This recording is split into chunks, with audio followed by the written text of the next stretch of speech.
Hello, hello. Hello, everyone. It's DC here in Ashton. Am I supposed to say your name? You're supposed I to can say my name too, but you can say it too. And I'm Ashton. yes, and we are on day 8 of our series, Flip, Don't Flop: How to Remodel Your Investment Property for Maximum Profit. Yeah. And today's topic is how to design your property to sell.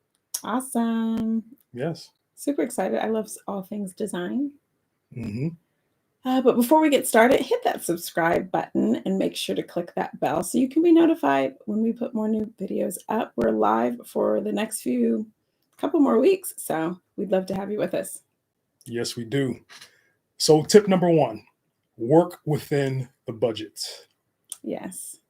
Work within your budget. So it's wonderful to do something you've seen, something elaborate, but you have a budget. And even as we've talked about before, days prior, you've done this and that, various other systems, plumbing and electrical. And now it's time to just do the pretty stuff. So you have a budget, so work within that. And there's so much to do within your budget, no matter how big or how small. There are options to still create something beautiful. Yes, you can create a cohesive, beautiful design on any budget. Yes, yes. And I think it's important to focus on the return on your investment. The biggest rooms in the home that do the greatest get your money back are the kitchen and the bath. So, do that well. The living room, that's not the biggest thing, but making the right choices in the kitchen and bath, that will pay you back. That's where you'll get your investment back. Yes. And so we work within the budget, definitely. And then check the comps. Check the comps before getting started to create a design. Definitely. Even, right? Right. It's not just what you want to do, but see what sells. If the next door neighbor or whatever is in your little area, they did white cabinets and just a simple granite tile, then you don't need to do something just double the quality. You can kind of stick with that, maybe do a couple little things that are different. But if that sells in that neighborhood, then do something very similar to that so that your house will have less days on market. Yeah. So check to see what sold quickly. Yeah.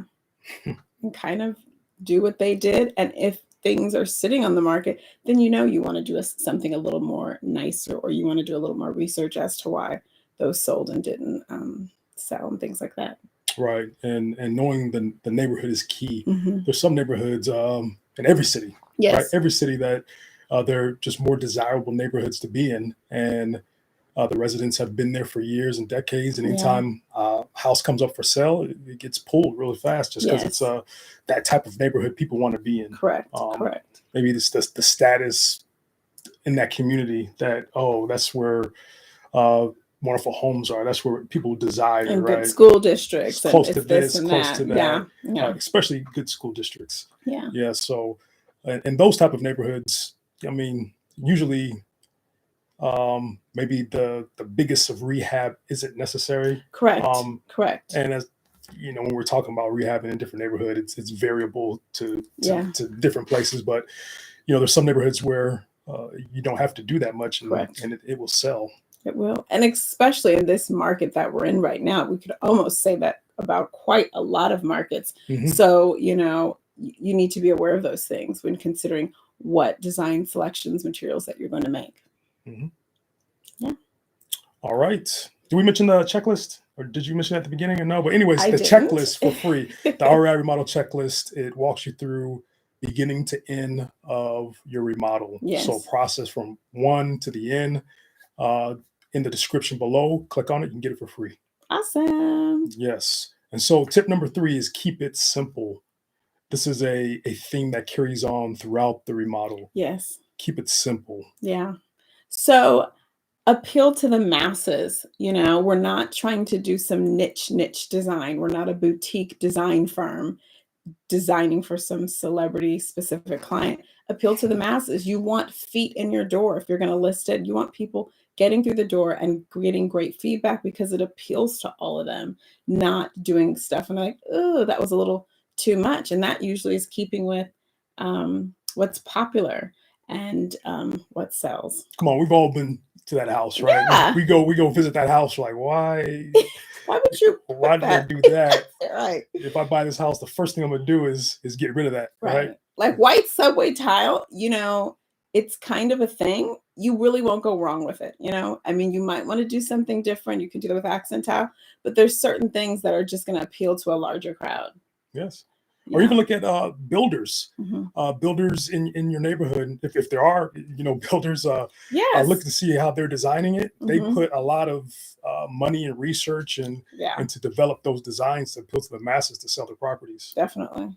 Yes. Definitely. I was talking with a friend recently and she asked us, so what's your design style? And as a designer working for investment properties, I don't have a design style. It's what appeals to the masses, what's going to get it sold. It's not about, oh, I love, I love Mexican style tile. I love beach style, but that doesn't work for everything. I need a design style that appeals to the masses.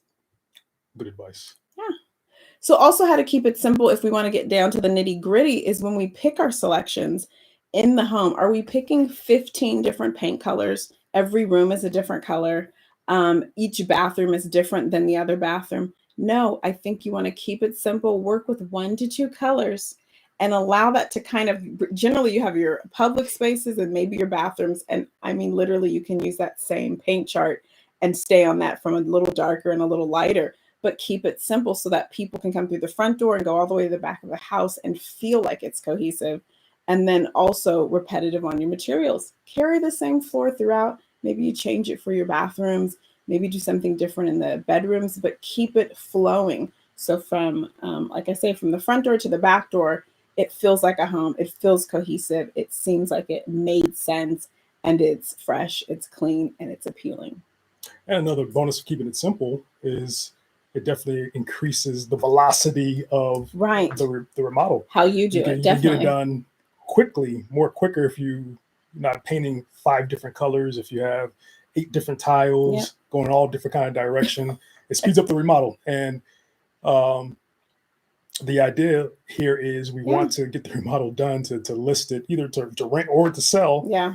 as soon as we can. It's the name of the game. And even when you said to get the remodel done faster, as you begin to advance in your investment portfolio, maybe you've got 2 or 3 properties going at the same time. Wouldn't you love to get 3 to 4, 5-gallon buckets of paint, then to get 6 different 1-gallons? So now, oh, we Yes. just do that color that's our general color. So now I'm able to hmm put that in this property. I've got another one on the market or getting ready to put it. I can use that. So that also begins to pick up the speed and your contractor as you build relationships. Oh, they do Swiss coffee on all trim. They do this. And you can make some little subtle changes, but then you begin to start churning a system for your own investment portfolio. Absolutely. You're building that process. Yeah. That process. Yeah. Yes. And so tip number 4, don't under or over design your property. The sweet spot, Yes. right? The Goldilocks zone, right? It's So, not too hot, yeah. not too cold. It's just right. So you've seen, when you said that, I thought about those properties when you look and you're like, well, why wouldn't they put the backsplash all the way to the under the cabinets? So it's like there's some basic things you need to do, but we're also not designing the Taj Mahal. You have to find the in between. And I think one thing you can do this from is look at the comps, see if you can visit the comps and see like, okay, this seems cohesive, or like, gosh, this just seems like it's missing something. Let me make sure I have that in my property. So I don't think we can say do this, but you need to kind of check your budget, check the comps and see, no, that's too much. They didn't need all that. Or gosh, something feels like it was left off, and just kind of design for that. hmm What? That's good advice. Good advice. Yeah.